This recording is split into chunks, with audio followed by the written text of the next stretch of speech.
I never thought a house could look at me. I mean that literally, like it had eyes. The first time I saw it was on a late autumn evening, the kind where the air carries that sharp bite of the coming winter. I was driving through a small town on the outskirts of Maine, one of those towns you could blink and miss if you weren't paying attention. My car had been giving me trouble all day, and as night crept over the road, I knew I couldn't push it much farther. When the engine finally sputtered and died near the edge of town, I coasted to the shoulder, cursed under my breath, and realized I'd be walking the rest of the way. That's when I saw the house. It sat just off the road, separated from me by a black iron fence that looked like it hadn't been touched in decades. The boards of the house were weathered, sagging in places, but what struck me wasn't the decay, it was the windows. They weren't just empty rectangles of glass. No, they seemed to follow me. The faint reflection of the streetlight caught them in such a way that, as I shifted my stance, it felt like the panes shifted too, angling ever so slightly toward me, watching me. I laughed at myself at first. Tired, hungry, stressed. Your mind plays tricks when you're stranded in a place you don't belong. But the longer I stood there, staring back at those black panes, the less funny it became. Something about the house wasn't just abandoned, it was waiting. By the time I reached the only diner in town, I couldn't shake it. Even as I sat in a cracked vinyl booth, sipping weak coffee, I swore I could still feel its gaze. The waitress noticed me glancing out the window every few minutes. She was middle-aged, friendly in that way small-town servers usually are. But when I finally asked her about the house, her face stiffened like I'd flipped a switch. "You don't want to go near there," she said flatly, like it wasn't a warning so much as a command. "Why not?" I asked, trying to keep it casual. She just shook her head and muttered something about people disappearing and the family that used to live there. Disappearing. The word hit me like cold water, but she refused to elaborate. And when the cook behind the counter gave her a sharp look, I got the sense this was the kind of subject people in this town avoided. That should have been enough. Any sane person would have finished their coffee, called for a tow, and put that creepy house out of their mind. But I couldn't. The idea of it gnawed at me. I couldn't explain why, but I felt tethered to it, like I had already stepped into some invisible web I couldn't back out of. That night, when I checked into the shabby little inn down the street, I dreamed about the house. Only in my dream, the windows weren't dark. They glowed with a faint, sickly light, like pale eyes staring out over the town. And I wasn't standing outside anymore, I was inside, moving through its dusty halls, hearing whispers scrape along the walls like dry leaves dragged by the wind. At one point I passed a cracked mirror, and instead of my reflection, I saw a different man staring back at me. His face was gaunt, his eyes hollow, and his mouth moved soundlessly. I woke, drenched in sweat, my heart pounding like I'd run miles. The clock said 3 a.m. But here's the part that froze me. The window of my room faced the street. And there, across the empty lots, through the skeletal trees, I could see it. The house, dark and silent. But for the briefest second, I swore I saw movement in one of its upper windows. A silhouette. A man standing there, watching me. I couldn't sleep after that. The next morning, I told myself I'd leave as soon as the mechanic got my car running again. But hours stretched on, and by noon, my curiosity had twisted into something heavier, something I couldn't brush aside. I told myself it was just a house, just rotting wood and broken glass. Whatever stories the locals told were nothing more than folklore. So I went back. The gate was unlocked. That should have been my first clue. Rust had eaten through most of the iron, but the latch slid back with a sound like a sigh.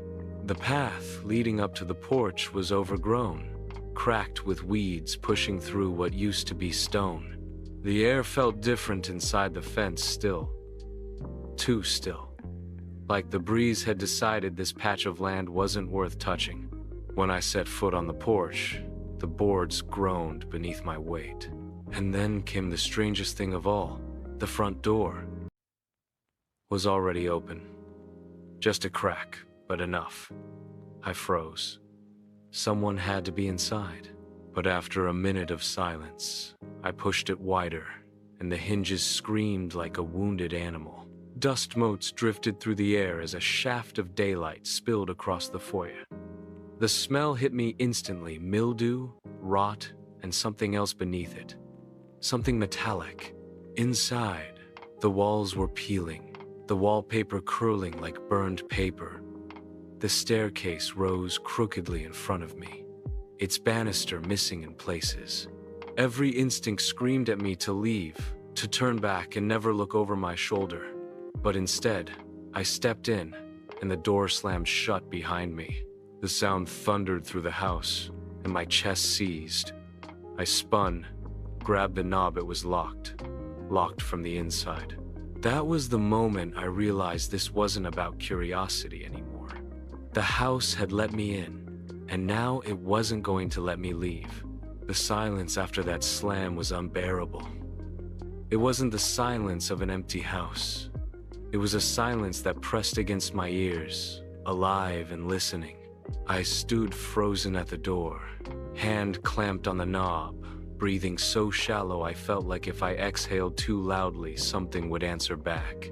The air was colder inside, though the sun still bled weakly through cracks in the boarded windows. "Hello?" My voice came out smaller than I intended. It didn't echo. It was swallowed. I tried the door again, rattling it harder, but it wouldn't budge. My only option was forward. The foyer stretched into a hallway that split in two directions. The wallpaper was patterned with faint vines, now faded and curled. Dust coated the floor like a thin blanket of snow, but here and there I noticed disruptions, tracks. They weren't fresh, but they weren't old either. Someone had been walking these halls recently. My heart punched against my ribs, but instead of retreating, I found myself leaning into the house, scanning the frames of the doors as though expecting someone to peek out. The thought whispered across my mind, "You're not alone." I stepped to the left first, drawn toward what had once been a living room. The fireplace sat blackened, its mantel cracked. A line of picture frames tilted on the wall, glass shattered but still clinging. I bent down to look. Most of the photographs had rotted away, colors bleeding until the faces were unrecognizable. But one had survived. It showed a family, a father with a stiff jawline, a mother with kind but sharp eyes, and two children, a boy and a girl, all of them staring stiffly at the camera, the way families did in old portraits. Only the boy's face was scratched out, not faded, not water damaged, deliberately gouged with something sharp. A sudden thump above me made me jump. It wasn't the groaning of old wood. It was footsteps. Slow, deliberate, crossing the upstairs floor. I craned my neck toward the ceiling, every nerve firing at once. Is someone there? No answer. Against everything my body screamed, I backed out of the living room and turned to the staircase. Its crooked spine rose into the gloom, each step sagging with age. I placed my foot on the first step, and the sound that followed nearly sent me running. A laugh, faint, childlike, echoing from upstairs. It wasn't playful. It was hollow, stretched too thin, as though whatever made it had learned how to laugh but didn't understand why. I gripped the banister, skin crawling, and forced myself upward. Each step creaked, broadcasting my presence, and I half expected something to come rushing down at me. But nothing came. At the top, the hallway stretched, long and narrow, doors shut tight on either side. The footprints I'd seen downstairs continued here, faint but visible in the dust. They trailed toward the last door at the end. The closer I got, the colder it became. My breath puffed white in the dim light. I reached for the knob with a shaking hand, and before I could twist it, the door swung open on its own. Inside was a child's room, or what used to be one. The wallpaper peeled with faded images of balloons and circus animals. A broken rocking horse leaned in the corner, its painted eye cracked.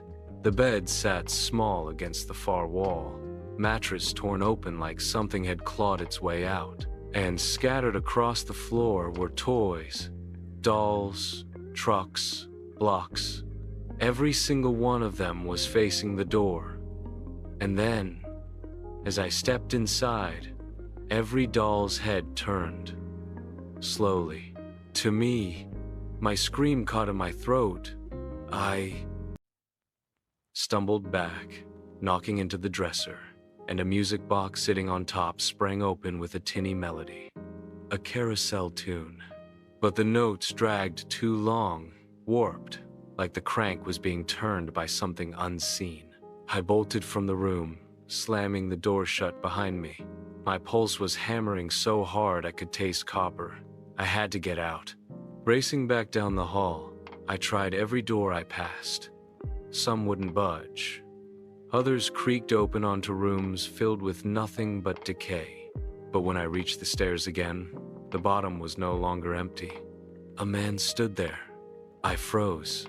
He was tall, gaunt, dressed in clothes that looked a century out of date. His skin was pale, almost gray, and his eyes were hollow, dark pits that seemed too deep for his skull. He tilted his head like a crow, studying something shiny. And when he spoke, his voice was a rasp that seemed to come from everywhere at once. "You shouldn't be here." The words weren't angry. They were sorrowful. I didn't mean to trespass," I stammered. "The door had shut and..." He lifted one bony hand, silencing me. "It's awake now." My blood turned to ice. "What's awake?" His gaze flicked upward, toward the ceiling, then back to me. He opened his mouth as though to answer, but the sound that came out wasn't words, it was a scream. A scream so piercing and wrong that the light bulb overhead burst in a rain of glass. And then he was gone, vanished. I stumbled down the stairs, heart clawing at my chest, when I noticed the front door was standing wide open. The sunlight streamed in, warm and inviting, as if nothing had ever happened. I didn't hesitate. I sprinted across the foyer, lungs burning. But just as I crossed the threshold, I collided with something invisible. It was like slamming into a wall of ice. My entire body jerked, and I fell back onto the floor. The door was still open. I could see the yard, the street beyond, but no matter how hard I tried, I couldn't move through it. My hand stopped inches from the light, like some unseen barrier held me inside. That's when the whispers started. Low, layered, overlapping. They came from the walls, the ceiling, the very floor beneath me. Hundreds of voices, murmuring in unison. I couldn't make out the words, but I felt them, crawling under my skin, planting themselves in the marrow of my bones. I clamped my hands over my ears, but it didn't matter. The voices weren't outside, they were inside me. Suddenly, the entire house groaned, wood bending and popping as though the structure itself was breathing. The front door slammed shut again, sealing me in darkness. And somewhere behind me, upstairs, the child's laugh returned. Louder this time, closer. The laughter froze me where I stood. It rolled through the house like smoke, slipping into every corner, into every shadow, so close I could almost feel breath against my neck. I spun around, flashlight beam trembling in my grip. The beam caught the staircase again, the landing above. Nothing moved, but the laugh still echoed, growing fainter, drifting deeper into the house. Like an invitation. I told myself not to follow. Every instinct begged me to stay near the door, to fight the invisible barrier and batter at it until it gave way. But some part of me already knew the truth. I wasn't leaving until the house wanted me to. The whispers began again, louder now, words forming between the layers of voices. Stay! Stay! Stay with us! I backed away from the front door, my hand shaking so hard the flashlight beam jittered across the floorboards. My throat was dry, my mouth sour with fear, but I forced out words. What do you want? The answer came immediately, from everywhere at once. Company. The floorboards above groaned, the sound of bare feet padding along wood, and then thump. Something dropped to the floor upstairs, heavy and deliberate. I didn't want to go up again, but I couldn't stop myself. Like a moth to a flame, I climbed the stairs once more. Each step I took, the air grew colder, the whispers sharper, slicing into my thoughts, until I couldn't tell which were mine and which belonged to the house. At the end of the hallway, the child's door was wide open now. The dolls were still inside, all facing the door, their little glass eyes glittering. But this time, something else waited in the room. The boy from the photograph. He stood in the center, pale as chalk, eyes ringed in darkness. His face wasn't scratched out now, it was whole. And he was smiling. Not the smile of a child, but something older, crueler, stretched too wide for his small face. You came, he said softly. His voice was like the laugh had been wrong, too practiced. I tightened my grip on the flashlight. Who are you? He tilted his head. We live here. We always live here. He stepped closer, and the dolls shifted with him, turning their heads in perfect unison to keep their gaze on me. But sometimes, the house is hungry. My breath caught. Hungry for what? He grinned wider, teeth too sharp in the dim light. For you. The dolls fell over all at once, clattering to the floor like marionettes with cut strings. The music box sprang open again, playing its warped carousel tune. But now the sound made the very walls vibrate. The boy lunged. I stumbled back, flashlight swinging wildly, and his small figure dissolved into smoke before touching me. The smoke snaked along the ceiling, rushing down the hallway, into the walls. The whole house trembled with it. Then the man appeared again, the tall, gaunt figure in outdated clothes. He was at the end of the hallway, blocking my way. His hollow eyes bore into mine. It won't let you go, he rasped. It never lets anyone go. I was trembling. Why me? His voice cracked like breaking wood. Because you opened the door. The hallway lights flickered violently, and in the strobe flashes, I saw faces pressing out of the wallpaper. Men, women, children, all screaming silently, their mouths open wide. I broke into a run, shoving past the apparition of the man, who didn't move to stop me. I bolted down the stairs, through the living room, into the kitchen. The air was so cold it stabbed my lungs. Every surface was shaking the table, rattling, cupboards slamming open and shut, knives clattering to the floor. The whispers grew to a roar. Stay, stay, stay. I spotted a back door and rushed for it. My hand hit the knob, twisted it turned. The door swung open, revealing a backyard swallowed by fog.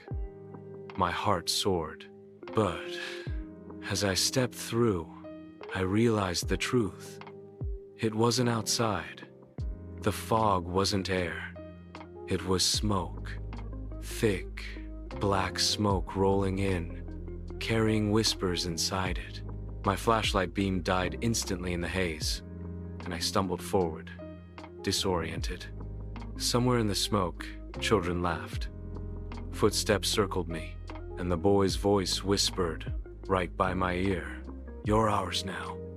I swung the flashlight wildly, but nothing cut through the dark. My chest tightened, breath shallow, my knees buckled, and I dropped to the ground, clawing at the boards beneath me. Boards? I blinked. The fog thinned for a moment. I wasn't outside. I was back in the child's room. The dolls circled me now, their little arms outstretched, their eyes glowing faintly. The bed creaked, as though something invisible was climbing onto it. The boy appeared again, this time standing at the foot of the bed, his grin impossibly wide. "You can scream," he said, "but no one outside will." Ever here? I swallowed hard, shaking my head. I won't stay." His expression hardened. The dolls twitched closer, their heads cocking at odd angles. The whispers crescendoed into a deafening howl, and then the man appeared again, standing in the corner, his hollow eyes fixed on me. For the first time, he looked sad. "There is only one way," he rasped. My throat burned. "What way?" His figure blurred, fading, but his voice remained. "Give it what it wants," the boy hissed, turning toward him. "No, he's mine." The room shook violently, toys scattering, wallpaper peeling in sheets. The doll's glowing eyes flickered like candles. I staggered to my feet, realizing what the man had meant. The house didn't just want people, it wanted their fear, their surrender. If I gave in, if I let the terror consume me, I'd never leave. I'd be part of the whispers forever. So I forced myself to stand tall, even as the boy rushed me, his face twisting into something monstrous, his small body stretching into shadows. "I'm not afraid of you," I shouted, though every nerve in me screamed otherwise. The boy froze. The whispers faltered. The dolls stopped moving. For the first time, the house was silent. I stepped forward toward the boy, and though he bared jagged teeth, his form flickered like static. "You don't belong here," I said firmly. "Not me. Not anyone." The boy's shadowy figure let out a shriek that rattled the room, but it was thin now, desperate. His edges crumbled into smoke. The dolls collapsed lifelessly to the floor. The bed sagged as though emptied of weight, and then just like that, the air shifted. Warmth rushed back into the room. Sunlight burst through the broken blinds. The house's groans stopped, replaced by utter stillness. I stumbled backward, heart pounding. The boy was gone. The man was gone. The front door downstairs creaked open. This time, when I ran for it, there was no barrier, no whispers. I burst out onto the porch, falling to my knees in the overgrown grass. The air was fresh, the sun real, the world blessedly ordinary again. Behind me, the house stood quiet, empty. But as I staggered to my feet and backed away, I swore I saw a small figure watching from the upstairs window, a boy, smiling,